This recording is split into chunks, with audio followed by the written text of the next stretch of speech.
The knock came at dusk, when the autumn light turned everything to amber and shadow. John Mitchell stood in his kitchen, alone, in a house built for 8, listening to silence so familiar it had become another presence. Emma was at the bunkhouse, helping the foreman's wife with supper. The ranch ran smooth as clockwork, everything in its place, orderly and prosperous and hollow as an abandoned church. The knock came again, softer this time, almost apologetic. John crossed the wide main room, his boots echoing on polished floorboards. He opened the door expecting one of the hands with some minor issue about tomorrow's work. Instead, he found a woman so gaunt, her cheekbones cast shadows in the lamplight spilling from behind him. 3 children stood behind her like ghosts, their eyes enormous in thin faces, reflecting his lamp's glow with an animal intensity that stopped his breath. The woman swayed slightly, gripping the doorframe. Her dress hung on her frame like cloth on a scarecrow. But she held herself with a dignity that seemed to cost her everything she had left. "I'm Sarah Brennan," she said. Her voice was steady despite the trembling in her hands. "From the failed homestead 15 miles west." John knew the place. Everyone did. Drought had killed that land 2 years running. "I'm not asking for myself," Sarah continued. Each word seemed measured, chosen with care. "Take my children. I can work until I die, but let them eat. They're good kids. They'll earn their keep when they're strong enough. Her voice cracked. "I just need them to survive." The oldest boy behind her was maybe 10, standing straight despite hollow cheeks. A girl around 8 clutched a younger boy's hand. All 3 watched John with terrible hope that expected disappointment. John looked at them and saw Emma's face. Saw his own daughter if circumstances had tilted differently, if his cattle had died instead of thriving, if luck had run the other way. Something cracked open in his chest, some wall he built after his wife died, after he'd learned that loving and losing left wounds that never quite healed. "How long since you ate?" he asked. Sarah's chin lifted. "That's not relevant. I'm not asking for charity for myself. Just take the children." "How long?" She closed her eyes. 3 days. The children ate yesterday. I gave them my share." Behind her, the little boy made a sound, quickly stifled. John's hands gripped the doorframe. His mouth opened and words came out that he hadn't planned. Words that rose from some place deeper than thought.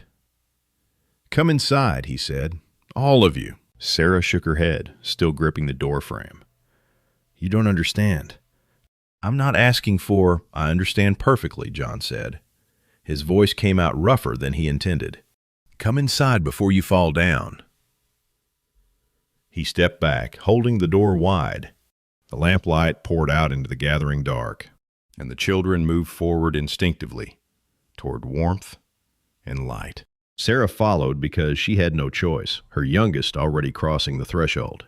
John guided them to the long dining table that usually sat empty except for him and Emma at one end. "Sit," he said, and moved to the kitchen. His hands worked automatically, building up the fire in the stove, pulling out bread and butter, cold roast beef from yesterday, milk from the cooling box. Not fancy, but substantial. When he turned back, Sarah was protesting again. "I only need you to take the children. I can work. I'm strong when I eat. I can clean, cook, mend. I'll work until you die," John finished. He set the food on the table, the children's eyes fixed on it with an intensity that made his throat tight. "That's what you said." "I meant it." "I know you did." He pulled out a chair. "But I'm making a different offer." Sarah remained standing, her body rigid with the last scraps of pride. "I won't take charity." "It's not charity." John found himself speaking truth he hadn't known he felt. "My daughter needs a mother. Your children need a father. You need someone to share the burden. We need each other." The words hung in the air between them. Sarah stared at him like he'd spoken a foreign language. "I don't understand," she said finally. "Eat first," John said. "We'll talk after." The children needed no more permission. They fell on the food with desperate restraint, trying to maintain manners even as their bodies screamed for sustenance. The little boy's hands shook as he lifted bread to his mouth. The girl cut meat with careful precision, her movements unnaturally controlled. Sarah watched them eat, tears sliding silently down her face. She didn't touch the food herself until John pushed a plate directly in front of her. "Eat," he said quietly. "You're no good to them dead." The door burst open, and Emma rushed in, cheeks flushed from the cold, words already tumbling out. "Papa, Mrs. Crawford said to tell you." She stopped, staring at the sudden crowd around the table. John saw his daughter take in the scene, the starving children, the gaunt woman, the half-empty plates.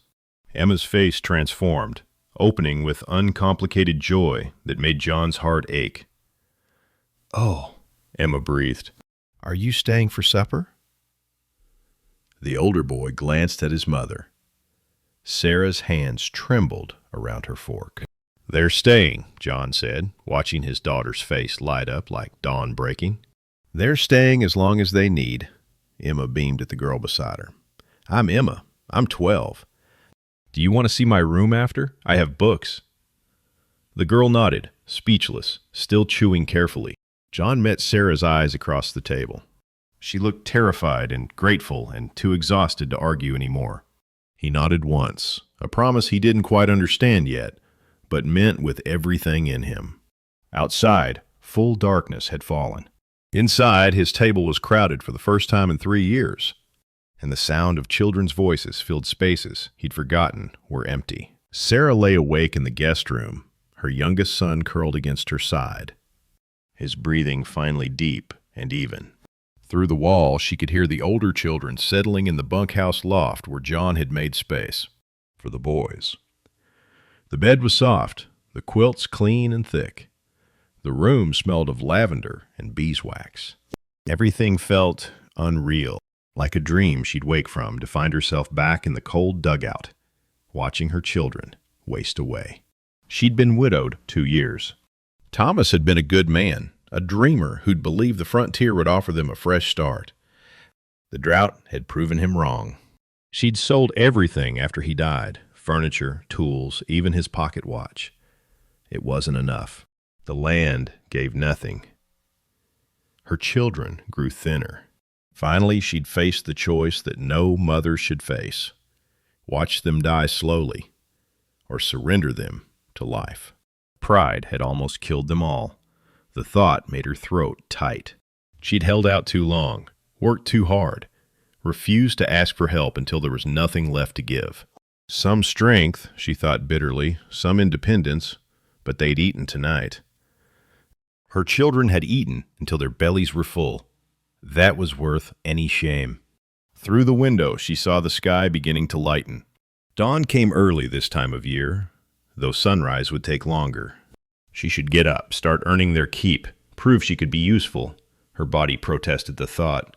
Every muscle ached. Her head swam when she sat up too quickly.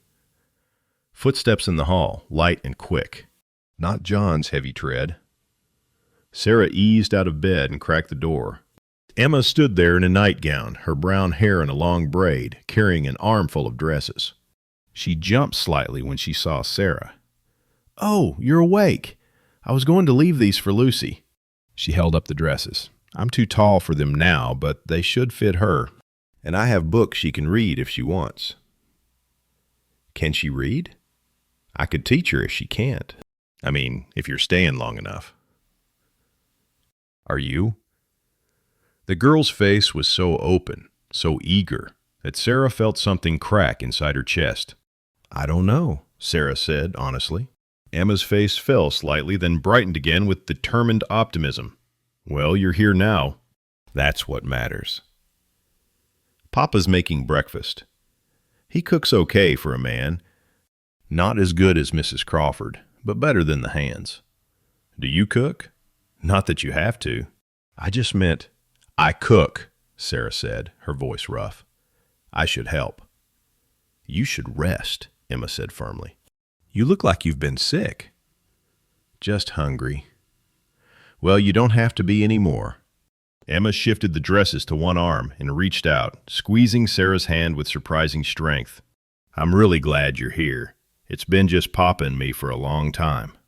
It gets lonely." She hurried off before Sarah could respond, disappearing down the stairs with the dresses clutched to her chest. Sarah stood in the doorway, listening to the girl's light footsteps. Hear her call out to John in the kitchen, asking if Lucy and the boys were awake yet. The house was coming alive around her, voices, footsteps, the clatter of dishes. Sounds she'd almost forgotten. Her dugout had been silent, except for the children's thin cries and her own exhausted breathing. Sarah closed her eyes and leaned against the doorframe. She'd come here planning to give up her children and leave. Work until she died, John had said, and he'd been right. That had been her plan. Work somewhere, anywhere, until her body gave out, knowing at least her babies were safe. But now, Emma was offering dresses and books and friendship. Now her children were sleeping in warm beds with full stomachs. Now John was cooking breakfast, and Emma was setting the table. And Sarah could hear Lucy's shy voice asking a question, Emma's enthusiastic answer. There was no going back. Not without destroying this fragile thing already growing, this hope in her daughter's eyes, this life in the house, this warmth that had nothing to do with the fire in the stove. Sarah pushed away from the doorframe and went to wake her youngest. Whatever came next, she'd face it. But first, breakfast. First, one more morning watching her children eat their fill. The first week passed in a blur of adjustment and awkward grace. Sarah woke before dawn despite John's protest that she should rest. She found him already in the kitchen, building up the fire, and they worked in careful silence, preparing food for the household. "You don't need to do this," John said on the third morning, watching her knead dough with practiced efficiency. "I need to earn our keep," Sarah replied without looking up. "You're still recovering. I'm strong enough to work." Her hands never stopped moving. "That was the agreement." John frowned. That wasn't the agreement at all. But Sarah had already moved on to slicing bacon, her movements quick and competent. John watched her, seeing the rigid set of her shoulders, the determined line of her mouth. She'd regained some color in her cheeks, but she still moved like someone afraid of being found wanting. By the end of the week, the household had found its rhythm. Emma and Lucy were inseparable, sharing Emma's room, whispering late into the night about books and dreams. Sarah's older boys worked with the ranch hands, mucking stalls and hauling feed, their thin frames gradually filling out with good food and hard work. Sarah cooked, cleaned, mended clothes with tiny, invisible stitches. She organized the pantry, scrubbed floors that were already clean, darned socks that barely needed it. John found her one evening taking inventory of the linen closet by lamplight. "Sarah," he said gently, "you're not a servant here." "I know what I am," she replied, her voice tight. "I'm someone who begged at your door. I'm someone whose children would have died without your charity." "It's not, it is." She turned to face him, her eyes fierce. "You can call it what you want, but I know what I am, and I'll work until every debt is paid." She pushed past him, arms full of sheets she planned to wash tomorrow, even though they were perfectly clean. John stood in the hallway listening to her footsteps fade, feeling helpless in a way he hadn't since his wife died. The trouble came from outside the house. Mrs. Crawford, the foreman's wife, stopped by on Saturday with fresh bread and sharp eyes. "Quite the household you've gathered," she said, her smile not reaching her eyes. "Folks are talking, John." "Let them talk. A widow and her children living under your roof without proper chaperones? People wonder about propriety." John's jaw tightened. People can mind their own business. "I'm just saying," Mrs. Crawford continued, setting the bread on the table with deliberate care. "It might not look right. You're a respected man. Your reputation matters." Sarah appeared in the doorway, flour on her hands, and John saw her face go pale. She'd heard. Of course she'd heard. Mrs. Crawford nodded to her. "Good day, Mrs. Brennan." After she left, Sarah stood frozen in the doorway. I didn't think, she said quietly. I didn't think about what people would say. I don't care what people say. You should. She wiped her hands on her apron, leaving white streaks. I've already taken so much. I won't take your good name, too. That night, Sarah lay awake, listening to the house settle around her. Mrs. Crawford's words echoed in her mind. Folks are talking. She'd been so focused on surviving, on feeding her children, that she hadn't considered how this arrangement might look to others. John was a wealthy man, respected. She was nobody, nothing. A failed homesteader who'd nearly let her children starve. She began making plans. She'd work harder, faster, make herself so useful that no one could question her presence. She'd earn every meal, every bed, every scrap of charity she'd accepted. And come spring, when her children were strong enough, they'd leave. Find work in town. Start over, properly. The decision should have brought relief. Instead, it felt like slowly suffocating. 3 weeks into winter, the household had transformed. Sarah's children bloomed like flowers after rain. The hollow look left their eyes. Lucy laughed freely, her voice ringing through the house as she and Emma played cards by the fire. The boys grew taller, their shoulders broadening with good food and steady work. Sarah herself had changed. Color returned to her cheeks. Her hands stopped trembling. She moved with quiet competence through the house that was becoming familiar, anticipating needs before they arose, creating order without seeming to try. But she kept careful account of everything. Every meal consumed, every piece of clothing mended or altered, every task completed. She maintained a mental ledger that grew longer each day. Each entry another brick in the wall of debt she believed she owed. John noticed everything. He noticed how she never sat down during meals until everyone else was served. How she worked from before dawn until after dark. How she flinched slightly when he tried to thank her, as if kindness itself was something she owed rent on. Late one evening, after the children had gone to bed, John found Sarah in the kitchen preparing dough for tomorrow's bread. She worked by lamplight, her movements methodical and sure. You don't have to do that tonight, John said from the doorway. Sarah didn't look up. It's easier to let it rise overnight. Sarah, he moved into the room. Sit down for 5 minutes. I'm not tired. Sit anyway. She hesitated, then wiped her hands and took a chair at the table. John poured 2 cups of coffee and sat across from her. The lamplight made her face softer, younger. She couldn't be more than 30, he realized. Too young to carry the weight she bore. Tell me about your husband, John said. Sarah's hands wrapped around the coffee cup. Thomas was a good man, a dreamer.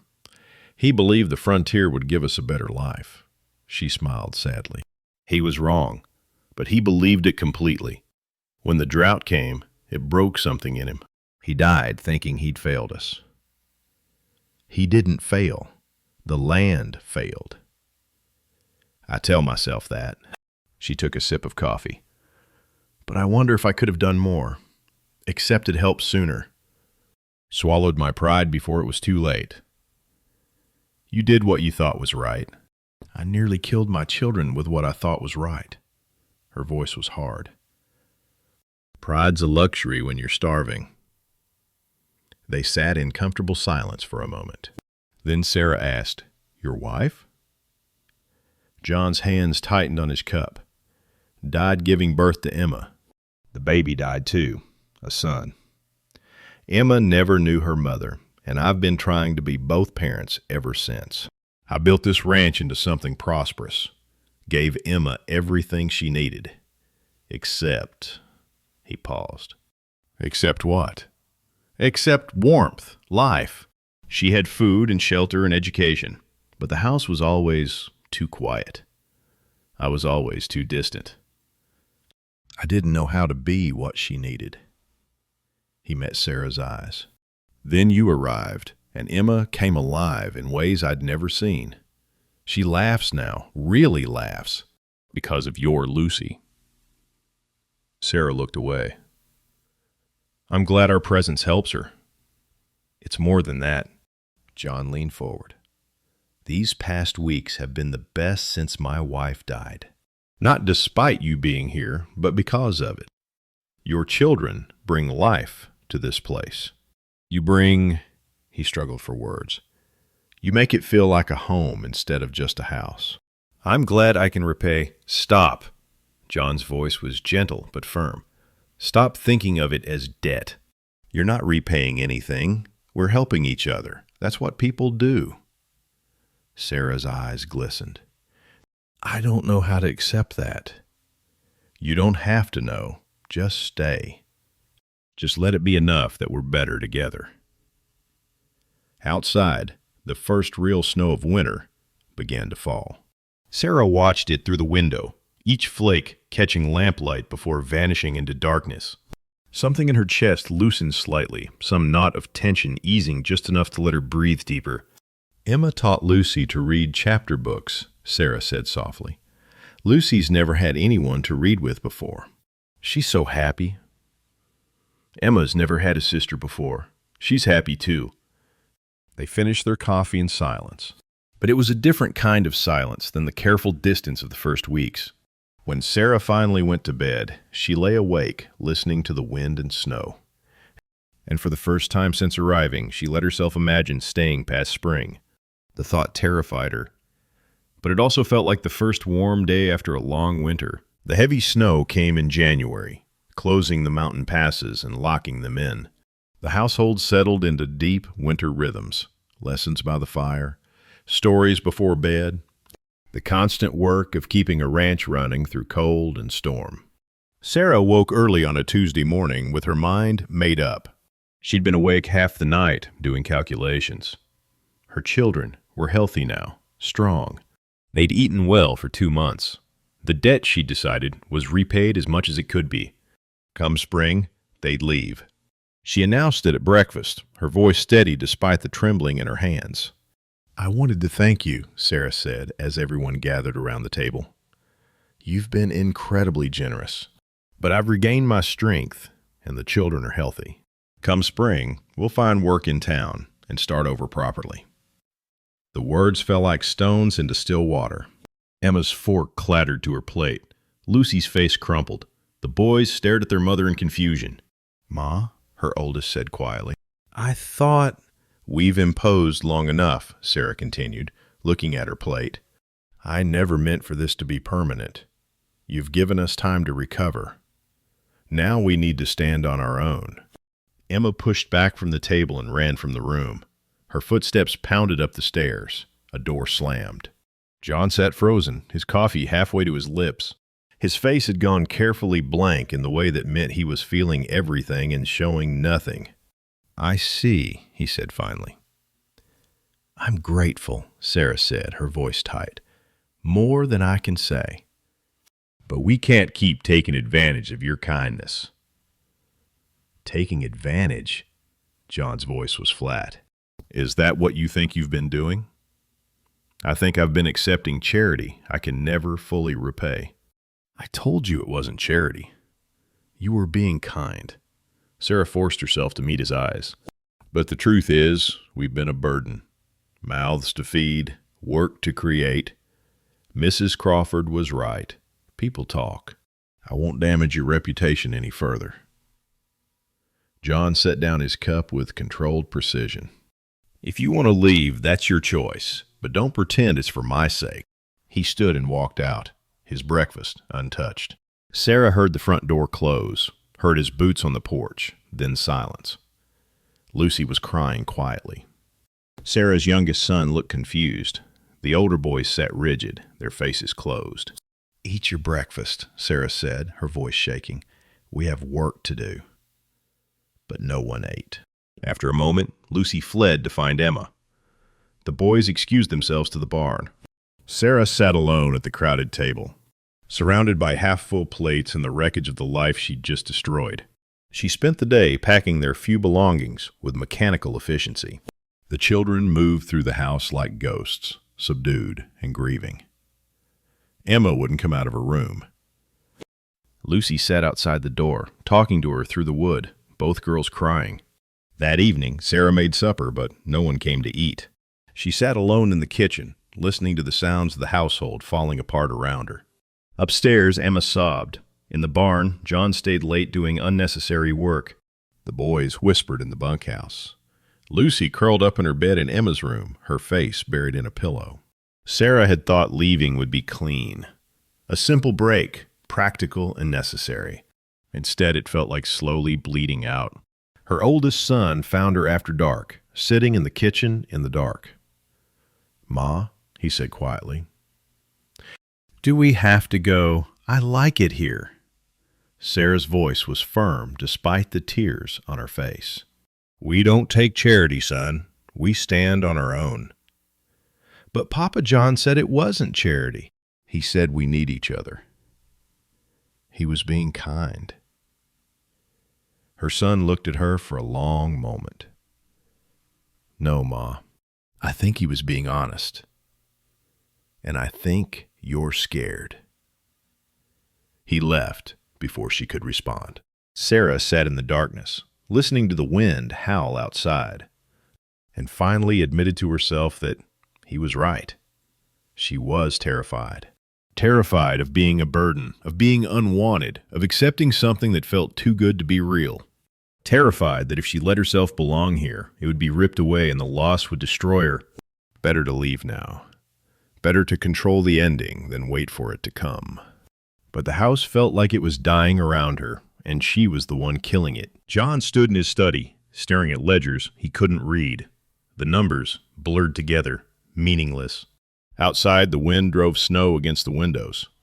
Inside, his house was falling apart. 3 days since Sarah's announcement. 3 days of Emma refusing to come out of her room except for meals she barely touched. 3 days of watching Sarah pack with grim determination while her children moved like condemned prisoners. 3 days of a household that had been alive with laughter, slowly suffocating in grief. He'd tried to work, tried to focus on ranch business, on the cattle that needed feeding, on the 100 small tasks that kept the place running through winter. But his mind kept circling back to one question. Why was he letting this happen? Sarah had said they were a burden, but the house had never felt more empty than it did now, even with them still in it.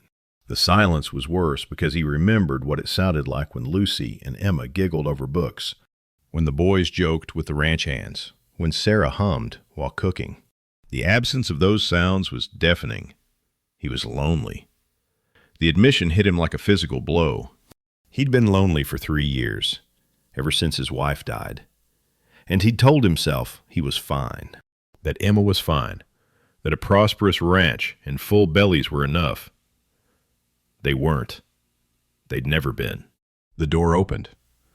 Emma stood there in her nightgown, her face blotchy from crying, her eyes red and fierce. "Why are you letting them go?" she demanded.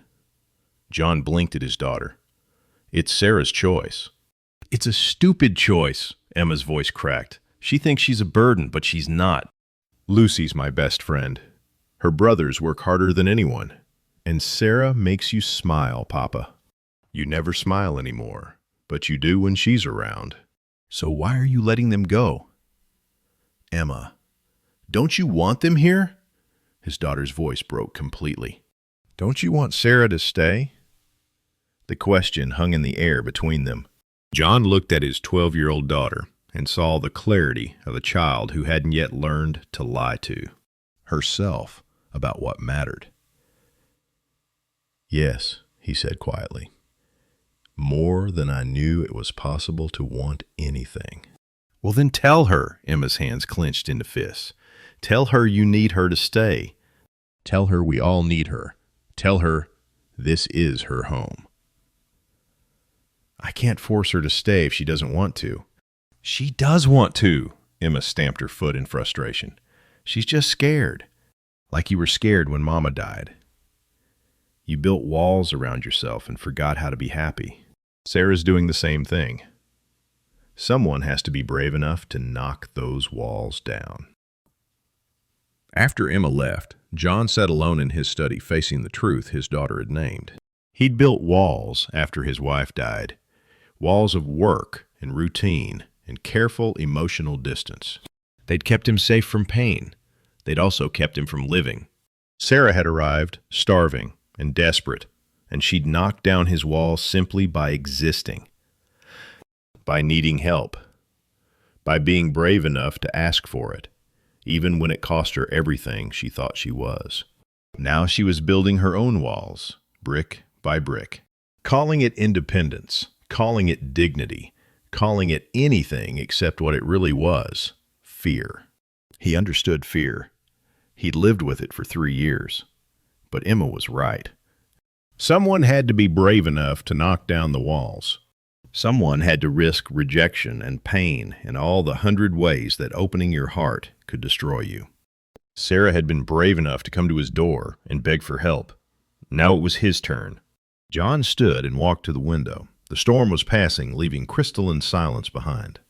Dawn was still hours away, but he could wait. He'd spent 3 years waiting, moving through life without really living it. He could wait until morning. But tomorrow, he'd speak. Tomorrow, he'd tell Sarah the truth, the whole truth, even if it meant admitting need and loneliness and all the vulnerable things he'd spent 3 years trying to bury. Tomorrow, he'd do what she'd done, set aside pride and ask for what he needed. He needed her to stay. He needed her children, their laughter, their chaos, their life. He needed the warmth Sarah brought just by existing, the way she made his house feel like a home. Tomorrow, he'd find the courage she'd shown him. Tomorrow, he'd be on it. John pressed his hand against the cold window glass and whispered to the darkness, "Stay. Please stay." Outside, the stars blazed cold and distant. Inside, a single lamp burned in the kitchen where Sarah sat awake, wrestling with her own fear and pride, preparing to run from the very thing she'd been searching for her whole life. Tomorrow would decide everything. But first, the long, dark hours of night and the courage to face morning. Dawn broke cold and clear, the kind of crystalline winter morning that made everything sharp-edged and beautiful. Sarah woke early, as always, her body conditioned to rise before the household stirred. She dressed quietly, careful not to wake Lucy, who'd cried herself to sleep beside her. In the kitchen, she built up the fire, started coffee. Her movements were automatic, muscle memory guiding her through tasks she'd performed every morning for 2 months. Soon someone else would do this. Someone else would watch the sunrise through these windows, would hear Emma's footsteps on the stairs, would measure flour for bread in this warm kitchen. The thought made her throat tight. She heard boots on the stairs. John appeared in the doorway, his hair uncombed, his face drawn. He looked like he hadn't slept. "Sarah," he said, "we need to talk." "The children are still sleeping. I thought I'd make breakfast." "No." His voice was firm but gentle. "Emma's keeping them occupied. I asked her to. This conversation is between us." Sarah's hand stilled on the coffee pot. Something in John's face made her heart beat faster. She'd seen him calm and controlled for 2 months. Now he looked raw, exposed, like a man who'd spent the night making a terrible decision. "All right," she said quietly. They sat at the table. John's hands wrapped around his coffee cup, but he didn't drink. He looked at her directly, and Sarah saw something in his eyes she hadn't seen before. Vulnerability. "You said you were a burden," John began, "that you were taking advantage of my charity, that we'd be better off without you." Sarah nodded, not trusting her voice. "You were wrong," John said. "About all of it?" "John, let me finish," he took a breath. "My wife died 3 years ago. I built this ranch into something prosperous. I gave Emma everything she needed: food, clothes, education, security. I thought that was enough. I was wrong." He set down his cup, his hand shaking slightly. "Emma needed warmth, laughter, female companionship, someone to teach her things I couldn't. She needed life, and I gave her survival. This house was silent except for necessary words. My daughter was lonely, and I was too locked in my own grief to see it. Sarah felt tears beginning, but didn't look away. Then you came, John continued, his voice rough. You and your children, desperate and starving and clinging to dignity with everything you had. You asked for help, even though it nearly destroyed you to ask. You were braver than I'd been in 3 years. And when you stayed, when your children filled this house with noise and chaos and life, his voice broke. Sarah, you gave us back something we'd lost. Something we didn't even know we were missing. We needed you, Sarah whispered. We would have died without, and we needed you. John leaned forward, intensity burning in his face. Don't you see? This was never charity. From the moment I opened that door and saw your family, I knew. We needed each other. Your children needed a father. Emma needed a mother. You needed someone to share the burden. And he swallowed hard. I needed to stop just surviving and start living again. Sarah's tears spilled over. I was afraid. I'm still afraid. I don't know how to accept this without feeling like I owe something I can never repay. You don't owe anything. John reached across the table, his hand covering hers. You taught me something, Sarah. You taught me that pride nearly destroyed you. That accepting help saved your children. That being brave enough to ask for what you need is strength, not weakness. He squeezed her hand gently. I'm asking now. Stay. Not as hired help, not as charity, not as temporary guests. Stay as family. Your children are already siblings to Emma. You're already running this household better than I ever could. We're already tangled up in each other's lives.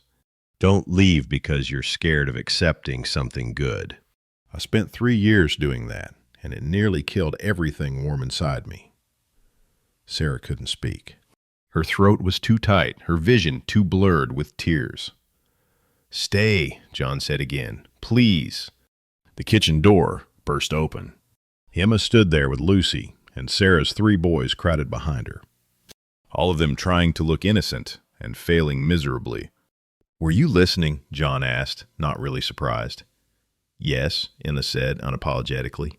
So were they. And we all agree Sarah should stay. Lucy nodded vigorously, her face hopeful. The boys shuffled their feet, but didn't disagree. Sarah looked at the children, then at John, then at her own shaking hands. She thought about pride and fear and all the walls people built to protect themselves from pain. She thought about Thomas, who dreamed of a better life and died thinking he'd failed. She thought about her children's hollow eyes and the choice that had brought her here. She thought about Emma's laughter and Lucy's joy and her boys' growing confidence. She thought about late-night conversations over coffee and the way this house felt alive when everyone was in it. I'm terrified, she admitted. So am I, John said. But I'd rather be terrified together than safe and alone. Sarah took a shaky breath. I don't know how to do this. Accept without feeling like I owe. Trust without waiting for it to be taken away. We'll figure it out together. John's thumb traced circles on her hand. We've already been doing it. We just need to stop pretending it's temporary. Outside, the sun climbed higher, turning snow to diamonds. Inside, 7 people held their breath, waiting for an answer that would change everything. Yes, Sarah whispered, then louder, looking at all of them. Yes, we'll stay. The children erupted in cheers. Lucy launched herself at her mother. Emma joined the hug. And suddenly they were all tangled together. Sarah's family and John's family becoming something new, something chosen, something built on need and honesty and courage. John caught Sarah's eye over the children's heads. She saw relief there, and joy, and something else that made her heart skip. Hope. Spring came early that year, arriving in March with warm winds and melting snow. The ranch transformed from winter white to muddy brown to the first brave green of new grass. The mountain passes opened. The world, locked tight for months, exhaled. Sarah stood in the garden plot behind the house, her hands in rich soil, planting seeds for summer vegetables. 6 months since she'd arrived at John's door with nothing but desperation and 3 starving children. 6 months since her life had cracked open and reformed into something she'd never imagined.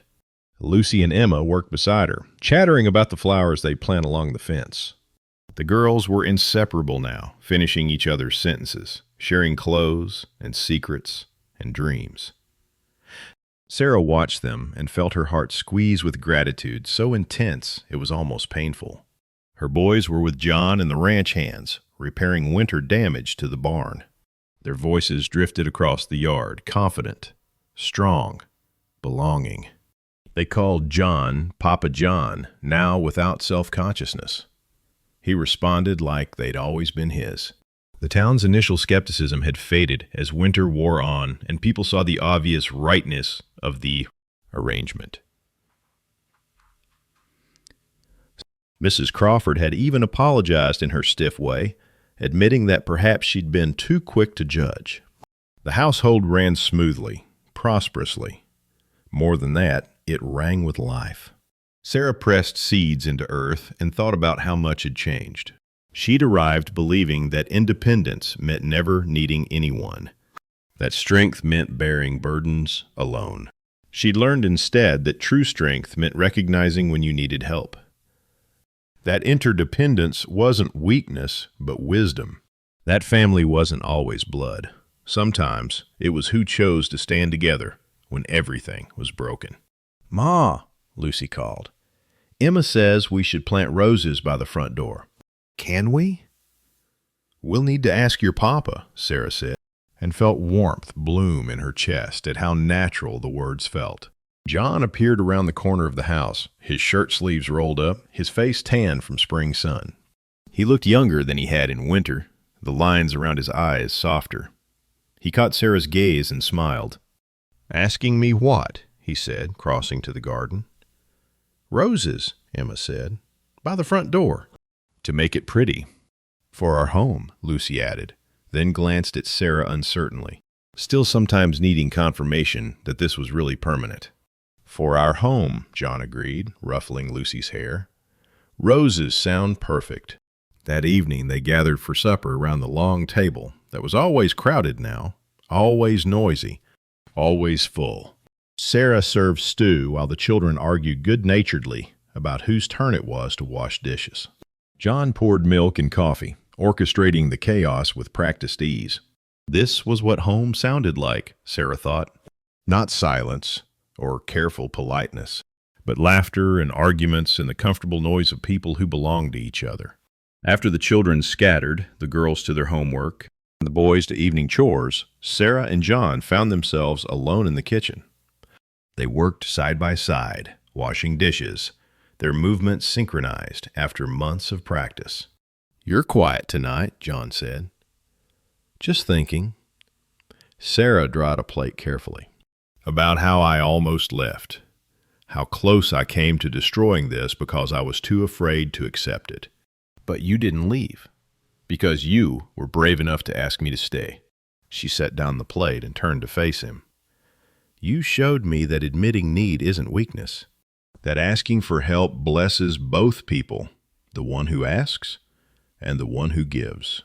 John's hands stilled in the dishwater. "You taught me the same thing. You came to my door starving and desperate, and you were brave enough to ask for what your children needed. That saved all of us." Through the window they could see the sun setting over the mountains, painting the sky in shades of gold and rose.